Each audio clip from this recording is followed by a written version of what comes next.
Jacques Ossler, bonsoir et bienvenue sur Jéricho. Bonsoir Jean-Louis. Alors, nous sommes quasiment à la fin du mois de janvier et vous avez envie de vous pencher ce soir sur l'autopsie d'une naissance accomplie pour la nouvelle Commission européenne. Il s'agit bien sûr, vous l'avez compris, de la genèse et de la morphologie de la Commission européenne dite de la dernière chance, comme l'a baptisé son parrain Jean-Claude Juncker. Alors cette commission est née à l'échéance prévue. Elle est entrée en fonction le 1er novembre 2014 et non pas avec 3 mois de retard comme la deuxième commission Barroso. C'est donc un bon début. Cette commission, elle fonctionne de différentes manières. Entre autres, il y a des propositions qui sont assez complexes, Jacques Ossler. Oui, c'est très complexe. Les nominations aux responsabilités européennes relèvent du Rubik's Cube. Vous savez, c'est ce cube dont les faces doivent devenir de couleur homogène, alors que chacune d'entre elles est composée de cubes plus petits qui pivotent dans 2 plans. C'est un vrai casse-tête. Eh bien, les nominations, c'est la même chose. C'est un casse-tête tant les contraintes à respecter sont nombreuses et difficilement conciliables. Par exemple, il faut tenir compte des nationalités. Alors, grand pays contre petit pays, nord contre sud, est contre ouest, dans l'euro ou non dans l'euro. Il faut tenir compte aussi de la couleur partisane.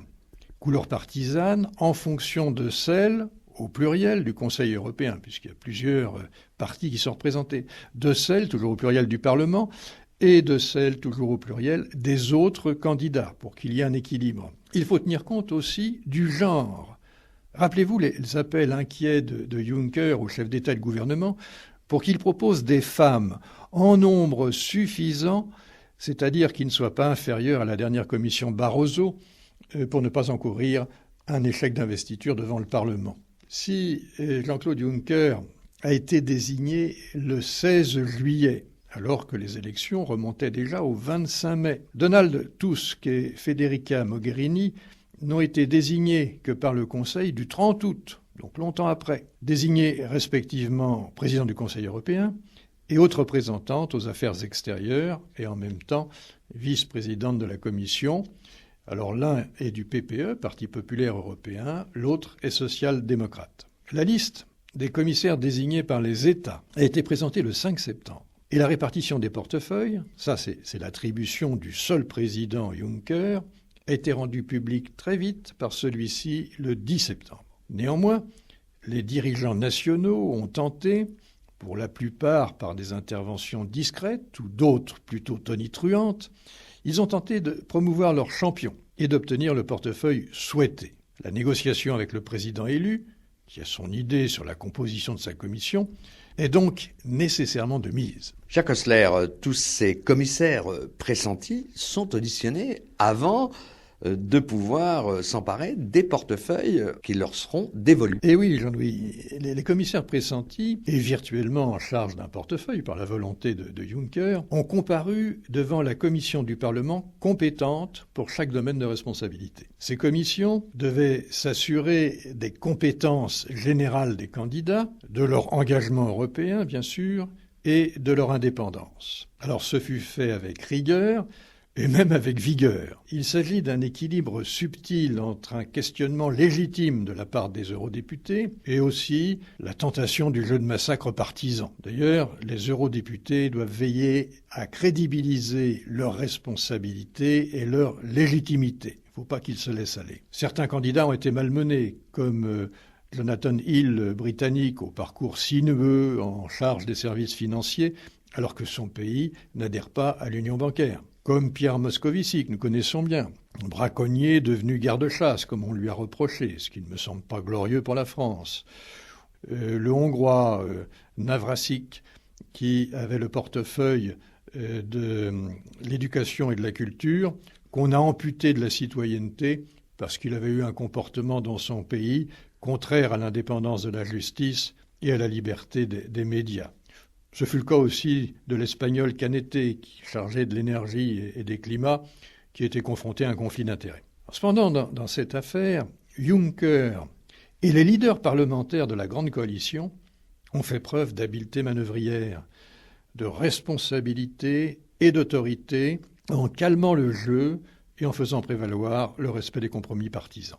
Les tentations de récusation réciproque se sont neutralisées et seule Alenka Bratušek, la Slovène, promise à une vice-présidence, a été écartée pour connaissance sectorielle insuffisante. Les auditions ont donc fait une victime, l'honneur est sauf. Alors parlons maintenant de la composition, si vous le voulez bien, Jacques Oessler. Composition, bien sûr, de cette nouvelle Commission européenne. Eh bien, Jean-Louis, les plus hautes autorités sont concentrées entre les mains de commissaires, en l'occurrence de vice-présidents, ils sont 7, émanant de petits pays, souvent du Nord, et dont certains sont d'intégration récente. Alors pour éclairer le sujet, je cite les pays d'origine du président et des 7 vice-présidents: Luxembourg, Pays-Bas, Italie, c'est l'exception, c'est un grand pays, Bulgarie, Estonie, Slovaquie, Lettonie, Finlande. Les grands pays héritent de portefeuilles ordinaires, ce qui est un signe d'indépendance de Juncker à leur égard. La composition de cette commission est caractérisée par le retour du politique, ça c'est important, à commencer par Juncker lui-même, qui a siégé au Conseil européen de 1995 à 2013, qui a présidé l'Eurogroupe pendant 7 ans. Il connaît les protagonistes, il est connu d'eux, il a même acquis par ses fonctions européennes une stature monétaire et financière internationale. Il sera entouré de 27 personnalités d'envergure. 10 possèdent une expérience significative dans le domaine économique et financier, 8 ont une expérience en affaires étrangères. La Commission comprend 4 anciens premiers ministres, 4 vice-premiers ministres, 19 anciens ministres, 8 anciens députés européens. Un tiers des commissaires ont été candidats aux européennes, 7 commissaires sortants sont reconduits avec des portefeuilles distincts des précédents, et la composition partisane nous donne 14 PPE, Parti populaire européen, 8 social-démocrates, 5 libéraux et 1 ECR, c'est-à-dire conservateurs et réformistes européens. On a vu la composition, voyons maintenant l'organisation. Alors voilà un changement majeur. Un changement majeur est souhaité et attendu de longue date par les observateurs qualifiés comme remède à la pléthore de commissaires que le traité de Lisbonne, dont l'application a malheureusement été suspendue sine die en ce domaine, n'a pu venir à bout. Donc c'est un moyen de résoudre la pléthore, l'inflation. Cette pléthore était aggravée par un fonctionnement en silo, c'est-à-dire que les commissaires communiquaient très peu entre eux, donc à faible coordination. Et Juncker lui substitue, pertinemment je pense, un fonctionnement par groupe projet. En clair, les vice-présidents auront la responsabilité de conduire des projets prioritaires bien définis, en guidant et coordonnant les travaux de tous les commissaires concernés par un domaine. Ainsi, un commissaire peut être chapeauté par plusieurs vice-présidents en fonction de son intervention dans différents projets. Les vice-présidents auront des domaines vastes, horizontaux et plus politiques. Leurs cabinets seront légèrement plus étoffés pour mieux coordonner, mais ils ne disposeront pas de direction générale pour ne pas se disperser dans des détails administratifs. L'objectif est aussi de bien asseoir l'autorité politique sur les compétences administratives, car dans l'administration, il existe des tentations indépendantistes. Ces 7 vice-présidents fonctionneront en collège autour de Juncker pour alimenter une inspiration plus politique de la Commission. Et Frans Timmermans, le Hollandais, sera le premier vice-président. Il sera en même temps le bras droit de Juncker, avec une large délégation et autorité sur les travaux des autres membres du super-collège, l'ensemble des vice-présidents. Et ce,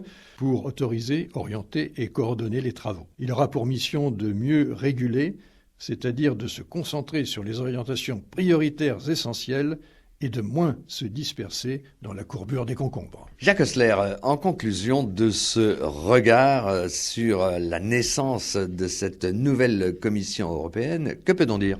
On peut dire que, ainsi composée, structurée et remaniée après les auditions par les commissions du Parlement, cette Commission européenne, dite de la dernière chance, je vous le rappelle, a été investie par le Parlement européen le 22 octobre par 423 voix sur 751. Alors, les défis auxquels l'Europe est aujourd'hui confrontée sont considérables et menacent même sa survie. Ils se présentent tant à l'intérieur qu'à l'extérieur. Leur nombre, leur nature et surtout leur dimension démontrent, s'il en était encore besoin, que les ripostes à concevoir et à mettre en œuvre outrepassent les dimensions nationales trop étriquées et légitiment l'exercice en commun d'une souveraineté partagée. Cette commission nouvelle, dirigée par un président plus démocratiquement choisi que jamais, soutenue par une grande coalition qui a bien résisté aux premiers tirages internes, et guidée par les 10 orientations prioritaires approuvées par le Parlement, composée, structurée et animée, comme on vient de l'évoquer, plus politique que la précédente et plus concentrée sur l'essentiel, constitue bien l'instrument d'un nouveau départ vers l'équilibre, la prospérité et la confiance. C'est ce qui nous manque tant et auquel nous aspirons tant pour nous que pour les générations nouvelles. Alors, mesdames et messieurs, espérons et soutenons-la. Merci Jacques d'avoir procédé à l'autopsie de cette nouvelle Commission européenne. On va se retrouver dans 15 jours. Un dernier mot, on peut évidemment suivre et retrouver vos chroniques sur le site dédié mouvement-européen-lorraine.fr